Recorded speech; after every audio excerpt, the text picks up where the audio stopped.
intuition is there, though. We do have intuition to do things rather than some others, and sometimes our rational mind doesn't understand why we would be following this path towards this end result, right? And I mean, why would I do this to reach that? This is the rational mind wouldn't say to follow this route. Exactly, and precisely, totally. I mean, when you start working with magic, you know you are often confounding yourself and going, wow, why would I do that? Why am I doing that? This doesn't feel right, and it doesn't seem right and doesn't feel right, and the first secret of magic that I ever learned, and that anyone really learns if they're going to be if they're going to be inducted into magic, Yeah. is that your thoughts and feelings aren't real. And you know, when I first heard that your thoughts and feelings aren't real, I was totally astonished. I was totally confounded. It was like, what do you mean? But I think and I feel that. You're telling me that I don't? It's like, no, you do think and feel, but your thoughts and feelings don't express reality to you necessarily. They don't express possibility to you. They only express your assumptions to you. They only tell you what you know from the past. Like, you see, your thoughts and feelings will tell you, and tell most people until they know this. Now people's thoughts and feelings will tell them different because they've learned something now. But until I stuck a straw through a potato, I totally assumed it couldn't be done, that it was rubbish. And as I say, there was a friend of mine had a friend who stopped reading my book because he totally assumed that this was just nonsense, impossible. And how do we know that? Through our thoughts and feelings, which are just based on assumptions, based on the nature of the world and the universe and what's possible and what reality is. And our thoughts and feelings don't convey reality to us. They don't convey possibility to us. And that's the first thing you've got to appreciate and learn to stop identifying with your thoughts and feelings. Not stop thinking and feeling. That's very different. It's not stop, which is what a lot of people try to do, is they try to stop thinking. You know, it's like the mind's bad, we must get out of our minds. No, it's like let your mind go. Let it, you know, let it run. Let it then what once. happens? But So you're saying if when we're in that present moment, maybe we can call it this way, where we're really not associating ourselves, identifying ourselves with our thoughts, then there is some impulses that we should just follow and go for, because since we know we had focus on the end result, then this is the right action step.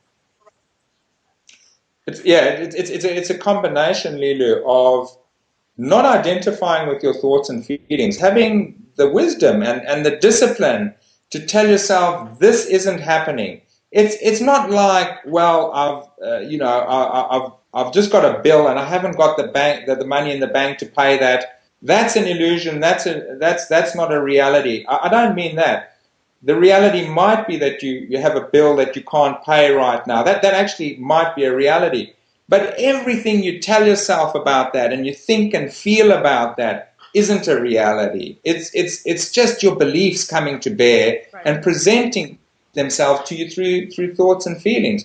And so, you know, it's a combination of that discipline to be able to tell yourself, you know, look, what I think and feel is nonsense. I think and feel it because it gives me my passion in life, and I personally enjoy my thoughts and feelings. I love myself. I love my thoughts and feelings, and I give them free rein in my consciousness. Let them play and do whatever they want. But it's like my kids, you know. I love my kids, but I'm not going to take financial advice from them. I'm not going to take strategic advice from them. I'm not going to, take adult advice from them. And so learning to stop identifying with your thoughts and feelings, and coupled with learning to have a focus on end results, that then puts you in another kind of consciousness where what occurs to you is intuitive, is a kind of wisdom that gets in between the thoughts and feelings and occurs to you. It's like a knowing that comes across you that you go, yeah, I'm really thinking and feeling, and I feel all this tension pulling me in this direction, but I can feel an underlying grounded sense that's the direction to go into, and then having the will to go in that direction. And and to be honest, if faith came into it, this is where faith would come into it. Is not the faith of end results are possible, but the faith that, or the premise, if you like, that I must follow my intuition. I must take that instinctive direction over the thoughts and feelings direction, the perception. I must follow my intuition over my perception. And if there's any place for faith, I think that it's in the intuition.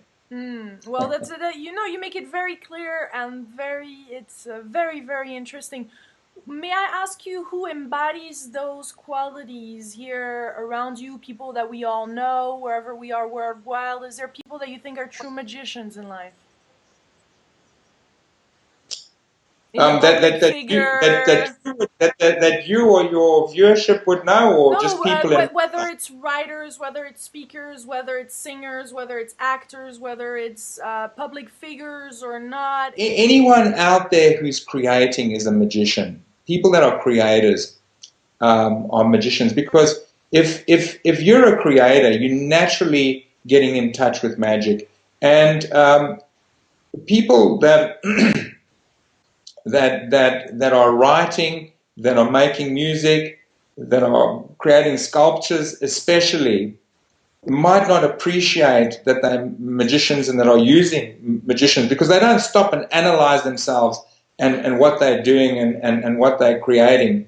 But as soon as you enter into the creative act, which is, what Gurdjieff said is that humans are warlike by nature, and that the only thing that can save us from our warlike nature is art, is the function of creating, no matter what you create, in a creative sense, because creators get outside of their rational paradigm, and as they write and as they create, as they use their hands or their ears or their voices, they begin to channel something from outside of that paradigm. And so too, someone like Nelson Mandela is a magician, because you see, he had an idea and he had a vision that was totally outside of the system that he worked in.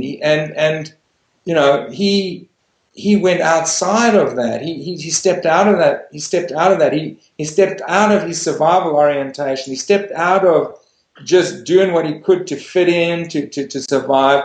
And it wasn't about whether he could survive anymore, whether he lived or whether he died. He had an ideal, he had an idea, he had a vision that he then worked towards, that took him out of the ordinary into the extraordinary. And you do that when you're writing a song, when you're making music, when you write a book. I experienced it. I've never written or anything, but when I wrote, it was just an incredible experience to start writing and be this plodding. Do you know what a muggle is from the Harry Potter books? It's the non-magical beings that do everything with strain and effort and struggle. And to be this muggle and then begin this process that suddenly gives you wings and this vision that opens up outside. I mean, a lot of what I wrote wasn't what I knew. If I rationally wrote what I knew about, I would have written a different book. But I was opened up and guided into another realm. And so there are many Some people that people we call it recognize. consciousness, no? Sorry? Some people call it consciousness. Yeah, consciousness. Super consciousness, Super actually, consciousness. which is outside, the consciousness outside of our rational intellectual paradigm, this cage So that then we we live in. start It's the to, super yeah, consciousness. and Julia, I've interviewed Julianne Cameron, from The Artist's Way, and she helped a lot of artists, actually millions of artists, with her book unlock that creative potential. And you start tapping into something that is huge, that is out there, available to all of us, isn't it? Absolutely, it's absolutely available to all of us. Um, and the only barrier to it really is what psychiatrists or psychologists call abandonment depression, which is when you start leaving your bounded rational paradigm. You have a framework that you've made up for how life is, how the world is, and you're held to that by some invisible gatekeepers. And whenever you start straying from that, the invisible gatekeepers shock you with thoughts and feelings, and it depends on your personality type, but they'll shock you with depression or fear or anxiety or meaningless or emptiness or whatever it is. And you go, oh, well, just subconsciously go, well, I can't go out there. I've gone too far now. I better go back to what I knew before.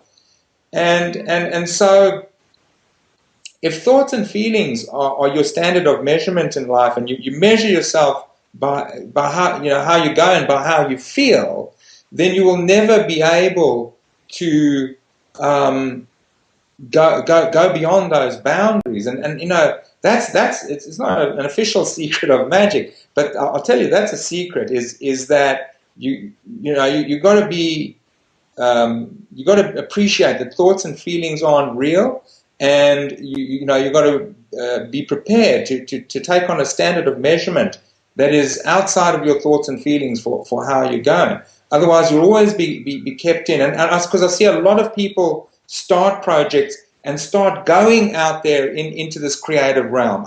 Honestly, Lilu, you most probably too, being who you are and everything you know and who you hang around with. I've seen thousands of people begin. I've seen thousands of people starting to grow wings, big, like beautiful wings, and starting to flourish. And you look, wow, look at that beautiful angel expanding in the world. Mm. And then they reach these limits, where their gatekeepers exist, and then they start experiencing this abandonment depression, Mm. and they retreat. And you must understand that that's a dynamic, and that you're going to confront it, and you must be prepared to hang out with it and go beyond it. And I think that there's two things here. Is it's like a journey. It's always better to have a map and know where you're going and be prepared for what you're going to come across. And it's always best to have a guide. It's always best to have a community or a mentor or a system that you can use to take it through. Because if you just read this book and that book and get an idea about the law of attraction and this theory and that theory, and then just go, okay, well, I've got everything, now I'm going. It's never going to work for you. You must approach it systematically. As unmagical as that sounds, you must go, you must consciously be prepared for an adventure. Just like the Lord of the Rings, where the wizard takes those little hobbits off on a journey. It's a structured journey. It's not just a random, well, let's go out there and see what happens. It's like we're going to look for treasure. We're going on a specific journey. And if you mean to be a magician and live by magic and come to that, then you must really be ready and appreciate that this is a structured journey, that you must pack your bags and some Even food through and even through that yeah, depression, even through that abandonment depression, we should still stick with it, be with it, because that's when I personally lose my magic, and a lot of people, I think, lose their magic in that.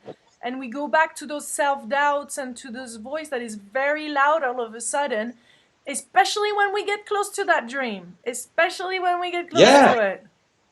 absolutely. You're so right. You see, a lot of people have some early signs. If you start out in magic, you'll always have some early signs I used to trade money markets and that, and they used to say the worst thing that can happen to someone is that they can make money from the very beginning, because they will be the biggest failures. And it's kind of like the same happens to us in magic. We have these signs that encourage us very early. We go, oh, we're off. We believe in the law of attraction now, and it's all, oh, it's fantastic. And yeah, I had a synchronicity yesterday. I was thinking of someone, and they phoned me, and oh, isn't it all magical? And so then they start off, and then the first signs of abandonment, depression, and they're running back, crying it isn't working. And that's what you've said is what we always saying. We're saying, well, now's the time to use it. Now's the time to use. This is what it's designed for, not for when you're having synchronicities and fluffy little experiences. And as you say, it's always when you're getting close that abandonment depression hits you, because it's your gatekeepers trying to push you back, and then that's the very time to be using it. Yeah, because then we start getting, oh, this is too good to be true, this and that, and then ploof. And then all of a sudden, then we associate ourselves with that thought. And then the next thing you know is that we act accordingly to that negative thought or that pattern, instead of right there in that moment saying, no, this is my end result, this is my focus, this is what's going to happen. And then we get back in that force. Is there any tricks to switch it back when it's so intense? Because those fears can get really intense. Are there any tricks to switch it on? Well, switch it on. Yeah, I mean, there's no trick like active application. There's no trick like will. It's discipline. There's no trick like discipline of going through the process of stopping yourself. There's no really there's no alternative substitute. The word I'm looking for. There's no substitute for stopping yourself and hanging out with your thoughts and feelings, and instead of trying to get rid of them and resolve them, be with them and notice what they're telling you. I promise you, every time I get someone to notice what they're telling themselves, they always, there's never an exception. If I ever can get someone to listen to what they're telling themselves, they always come to a conclusion that what they're telling themselves is rubbish. It's like ridiculous. So the first thing to do is stop yourself and notice what you're telling yourself. Notice what those thoughts and feelings are telling yourself. People, that wiring you were talking about earlier, in our cultures, we're just not wired to stop and look at ourselves and our thoughts and our feelings. We're wired to run with them and resolve them and resolve tension and resolve conflict. And you'll never be a magician if you can't hang out with tension and stop and just look at what you're telling yourself, and then remind yourself of what you want. Ask yourself again what you want, and again feel that connection to that end result, where you'll come back to that grounded, equanimity again. Because it does that, and that's the trick. But it's not like, well, if I do, like people love doing processes on themselves to get rid of the pain, to get rid of the tension, and that doesn't do anything other than give that stuff the power. Really, you don't get the power then. But like if you cultivate this discipline, then you end up giving yourself the power, or your creative nature the power, your soul the power, and then you become powerful. And I've never seen people that are processing themselves all the time become powerful. I'll be honest, never. The people that in my experience, where I get my power from, and where I see people getting power from, is when they use their will to check in with where their attention is, and use their will to go, I don't want to put my attention there. Where should my attention be? And then put their attention where they want it to be, and then feel the connection, that inherent connection, that receive that inherent groundedness again. And it can sound like, Lila, what we're talking about here can sound so mechanical, can't it? But it's not. No, When you no, live it like seems to this, be. It it seems to becomes so juicy and so magical. It's exactly. brilliant. It can just sound so technical and compartmentalized and material and whatever, but it's dead even. But it's not. It's just so juicy and so thrilling when you bring this It is. discipline to bear. What is great about all this is that it really has a nice balance between the focus and the magic, and it offers all that, so it makes sense that it works well, I think. And I want to thank you for this. I know you're up to big things now. You're opening yourself up to the American market, which is gonna love this book. And actually, I've already read it back 3 years ago, whenever it was. Some of my friends, part of New World Library, same publisher than you are, were already giving me your Yeah. book. Uh, Fantastic new adventures ahead. I'm thrilled. Is there what are the plans? You do seminars too around the world? You maybe a movie Well, out of this? yeah, we actually, I am with some people in Hollywood writing a movie at the moment. We actually are writing the script at the moment. So that's one thing that's in development. In mid-October, the book, can I show people a picture of it? Is that Yeah. allowed? Yes, yes, yes, of Yeah. course. Um, I don't know how clear the picture is, It but is that's clear. it. It is clear. Yeah. Mhm. Okay, great. And so that's going to be released worldwide in the middle of October, but already can be ordered on Amazon. And I will be doing an American tour early next year in February, March. But I'm actually going to be doing a mini promotional tour and doing some interviews and meeting my publishers in October. And I will do a workshop in San Francisco and one in LA on the very subject that we've been talking about.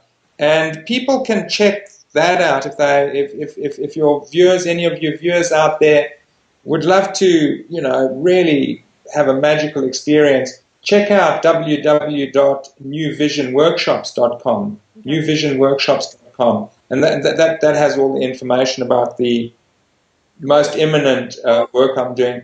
But people, viewers must just watch the space, and we'll be definitely broadcasting, and maybe through you, maybe you'll help me, Yeah, Lilu. yeah, yeah. Let me Um, know. Let me know when you're. broadcast, what's happening, and we do wonderful work, and it's very intensive and it's very extensive.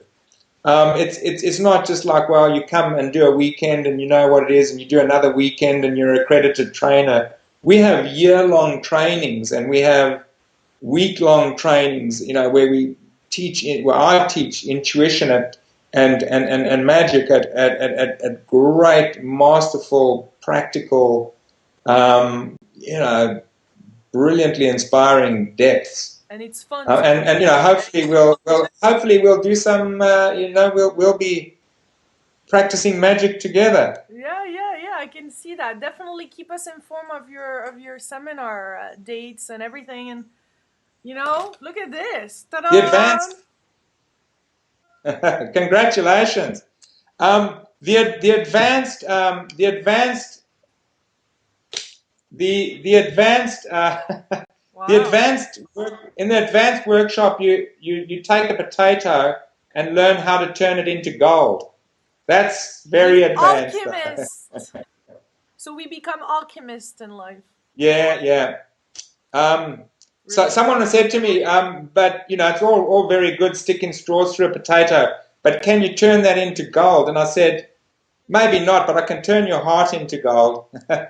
That's the most important. Living a rich life, a life full of joy and abundance is definitely, and of magic is what life Yeah, is about. Thank you so much, William. it's yeah. Thanks, Lulu. Lovely talking to you. Wow, it's just been fabulous. I've taught myself a lot tonight. I've spoken freely and fabulously, and just You know, yeah, it's like when you write. You know, you just you go to places you wouldn't expect, and it's just been a magical experience. Thanks, eh? Well, I think that's part of, for for us interviewers, that's the magic happens when we can allow the space for the other person to show up in their best light and to live, and deliver their magic. So we're just a facilitator to your magic being Magic. shown and given.